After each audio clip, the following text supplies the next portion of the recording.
ఏ వ్రతాన్ని ఆచరించినా ఆ ఫలితం మనకే దక్కుతుంది. అయితే దాంతో పాటు మన ఉనికికి కారణమైన పితృదేవతలను తరింపచేసే ఉపాయం ఒకటుంది. అదే ఇందిరా ఏకాదశి వ్రతం. పితృదేవతా పూజలకు అత్యంత ప్రధానమైన మహాలయ పక్షంలో వచ్చే ఈ ఏకాదశి విశిష్టత అదే. భాద్రపద మాసం బహుళపక్షంలో వచ్చే ఈ ఏకాదశి నాడు ఉపవాసం ఉండి శ్రీహరిని పూజించి ఆ ఫలితాన్ని పితృదేవతలకు ధారపోస్తే వాళ్ళు ఉత్తమ లోకాలకు వెళ్తారని పురాణాలు చెబుతున్నాయి. ఇలా పితృరుణం తీర్చుకునే అవకాశాన్ని కల్పించే ఈ ఏకాదశికి సంబంధించిన కథను శ్రీకృష్ణుడు పాండవులకు వివరించాడని స్కాంద పురాణం చెబుతోంది.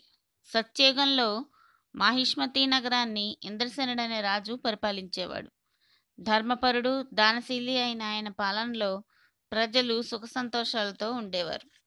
ఒకరోజు ఇంద్రసేనుడు సభలో ఉండగా త్రిలోక సంచారి అయిన నారదుడు వచ్చాడు.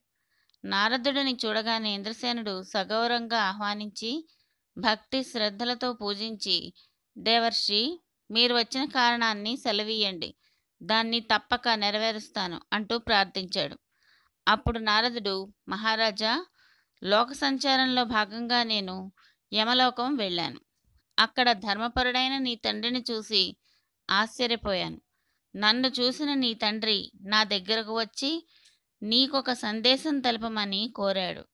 అందుకే ఇలా వచ్చాను అన్నాడు.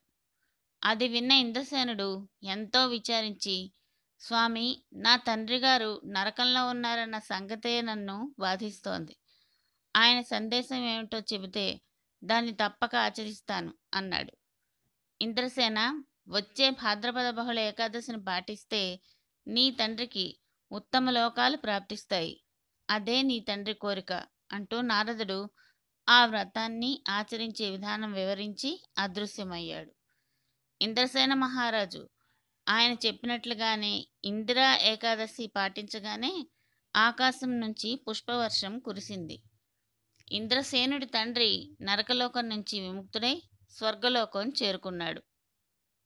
ఈ వ్రత విధానం ప్రకారం దశమి నాడు సంకల్పం చెప్పుకుని ఆ మధ్యాహ్నం పితృతర్పణాలు వదలాలి.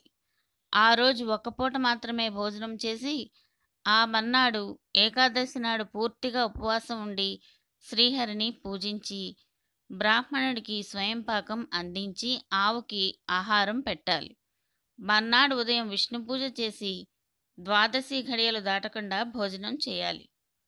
సకల పితృదోషాలను పోగొట్టి అమూల్యమైన ఆశీస్సులందించే ఇంద్రా ఏకాదశిని అందరం పాటిద్దాం.